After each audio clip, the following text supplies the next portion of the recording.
Looking from a window above, it's like a story. This video has been extremely difficult to finish. There is so much I want to cram into a short amount of time, but the events surrounding this subject deserve more time and a way better video than I could ever do. There's no way I can do this message the justice it deserves. But at least I'm here trying, and so here it goes. From my point of view, this story began around a year ago when two Carrollton mothers bravely walked into a Carrollton City Council meeting and told their stories of why they lost their two children to fentanyl poisoning. To Debbie Peterson, Christina Peña, Texas State Representative Kronda Thimesch, this story began when a horrific monster stole a loved one from their lives. In this video, I was able to tag along with Carolyn Benavides to watch her, Debbie Peterson, Texas State Representative Kronda Thimesch, Carrollton Police Chief Adrondo, and the Dallas County DA's office all support House Bill 1581. How do you pass a bill in Texas? Well, in this video, these amazing women and this incredible team would make it look easy. And before this video goes on any further, let me make this clear. This bill is still in the works. It hasn't even cleared the committee yet. It has many more steps to go before it's a law. Debbie Peterson, Matt's mom, drove to Austin the night before. Carolyn and I caught a flight that morning from Dallas Lafayette Airport. Our flight landed near 11 a.m. in Austin. Our intentions were to return that same day. So, on a side note, Carolyn and I packed nothing. We only had our purses with us. We met with Debbie at the Capitol around noon, and Texas State Representative Ben Bumgarner's office graciously entertained us throughout the day. His staff is incredibly awesome. While waiting to address the committee, we were able to see our favorite Texas State Senator, Tan Parker, in action. On a side note, he has been successfully serving our state and district. He's a rock star this term. Wow. We spent the day waiting and waiting and waiting. At around 5 o'clock p.m. that day, we were finally called by both Bumgarner's and Thimesch's staff to meet Representative Thimesch in her office, and together we would go and wait to testify to the committee. 6 o'clock came and went, and so did 7, 7:30, 8 o'clock, and finally, somewhere around 8:15, it was our time to testify. Now, before we get to the testimonies, I want to point out how running down to Austin and doing our part in getting this important bill passed takes effort. Yes, it is a hassle. Not only did Debbie Peterson have to ask for the day off of work, she had to drive down there alone and sit and wait for hours just to be heard. Carolyn Benavides had to do the same thing, and if you know her, if you're from Carrollton, she had about, 15 things to move around. And our police chief. This was the first time he had ever gone to testify in Austin because he thought it was that important. I also want to point out how optimistic Debbie Peterson had remained throughout her nightmare. Instead of becoming bitter or falling into depression, this brave woman pushes forth to make certain her son's life is known for something positive. Carolyn and I missed the flight out of Austin that night, and to make matters a little worse, I had promised my daughter that I would return that day. When I missed the flight, I actually missed her 12th birthday. Thank God I have a very understanding daughter. And she said, "Mom, you were exactly where you were supposed to be." Thank you, Kronda, for giving us a place to stay that night. Wow. Thank you. And thank you to the Carrollton Police Department for letting us ride with you in the middle of a bad storm the following day. Thank you, Senator Tan Parker, for giving us your undivided attention. And to Texas Representative Ben Bumgarner and his great staff, thank you for everything you did for us also. Now, here are the testimonies. I did cut them a little short. I gave you the highlights of each speech. We're on our way to getting this bill passed. We need your support, we need your prayers, and we need your involvement, because that's what it takes to pass a bill in the state of Texas. Lays out House Bill 1581 and recognizes Representative Thimesch to explain the measure. Fentanyl overdoses have been on the rise over the last several years, and the amount of drugs making it into our state has increased exponentially.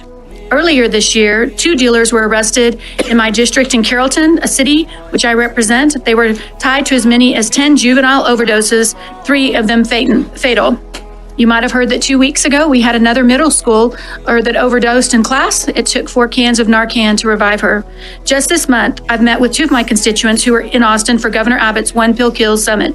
Those 2 moms lost their children to fentanyl overdoses. Both of their children took a pill they did not know contained fentanyl. I've heard countless stories like this, and there's more we can do to protect our children and protect Texans from this deadly drug. Appreciate all of your work on this issue. I know you're a joint author on another piece of legislation that addresses the fentanyl crisis as well. And so it's certainly not lost on us that this is a very important issue for you and your district. It is, and we feel like really with that cluster of those drug dealers that were just 3 blocks from a middle school and high school, we just see that reverberation in that committee, in that community, and just really wanting to make sure that we're doing everything possible to save our babies from this. you so much. We do have some witnesses to testify. Chief Roberto Arredondo. Chief, I got you representing yourself and the City of Carrollton Police Department in favor of House Bill 1581. Is that correct? Yes, sir. That is correct. Go ahead. Chairman, committee members, my name is Roberto Arredondo, and I'm Chief of Police for the Carrollton Police Department. I'm here in favor of House Bill 1581, and I'm going to tell you a little bit about what we're experiencing in our city. We got a great city. We've pulled together. We have some things that are going on right now that we need some help with. I have on it. I ask for your support. I appreciate this opportunity to speak to you today. I will tell you that I have never come to the Capitol to testify on anything, but I felt very compelled to be here today because these are our kids, and there is a war on our kids, and we need your help. We need you to act. We need you to support this bill. Hi, ma'am. I have you registered testifying on behalf of yourself in support of House Bill 1581. Is that correct? That is correct. You traveled here to be with us today as well. Yes. Thank you for being here. Go ahead and begin your testimony. Hi, my name is Debbie Peterson. I am a registered voter in the state of Texas, and I support House Bill 1581. This is my son that I lost 15 months ago. He bought what he thought was an oxycodone pill, but it was instead fentanyl. There was no oxycodone in the pill. That is a crime. That is murder. That is a poisoning.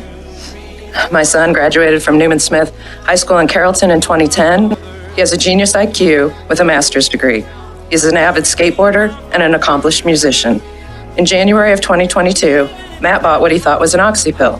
He took half of one pill and died within 1 minute of taking that pill. His brother and I broke into his apartment and found his dog protecting him after his work called us that day, letting us know he didn't show up for work. When toxicology came back 2 months later, it was found there was no oxy in his system. The pill that he thought was an oxy, that looked exactly like an oxy that you would get from a doctor, was instead fentanyl and amphetamine. Matt stopped breathing within 1 minute, according to the medical examiner. Matt did not want to die. He had dreams and plans for his future. He was poisoned. He was murdered. We must step forward and stop the slaughter of our innocent children. We all have to work together from every angle possible to stop the murder of our children. Please vote to pass this bill in my son Matt's name and all those lost to fentanyl, the murder drug. Thank you. Ms. Peterson, thank you so much. We appreciate you being here. Thank you. Sharing your story. I can't imagine having to go through that. But turning that into advocacy to help others is certainly great work. Testifying on behalf of yourself in favor of House Bill 1581, is that correct? That is correct, and yes. You traveled here today as well to be with us. Thank you for your patience. Thank you so much. Thank you, committee members, for listening. I want to tell you about one of the victims of fentanyl in Carrollton. She was not able to be here. She just could not do it. Her name is Angelina Rogers. She was a graduate of Newman Smith High School in the Carrollton Farmers Branch Independent School District. At the age of 21, Angelina told a trusted friend she was experiencing discomfort. She was then offered what she thought was an oxy pill. She only took half of the pill and it killed her. This bill won't bring back the lives of those we have lost, but this bill can protect many lives by enforcing harsher consequences for the people supplying the drugs. I ask you to approve House Bill 1581. Thank you. Thank you, Ms. Benavides. Thank you for hearing this bill. As you can hear the heart of so many witnesses that traveled and waited all day to be here. So thank you for your graciousness on that. And if there's no other questions, I'll close. No, I just appreciate you you working on behalf of your community in such an earnest way. And I know there's a lot of good work ahead of us in the next several weeks on this issue.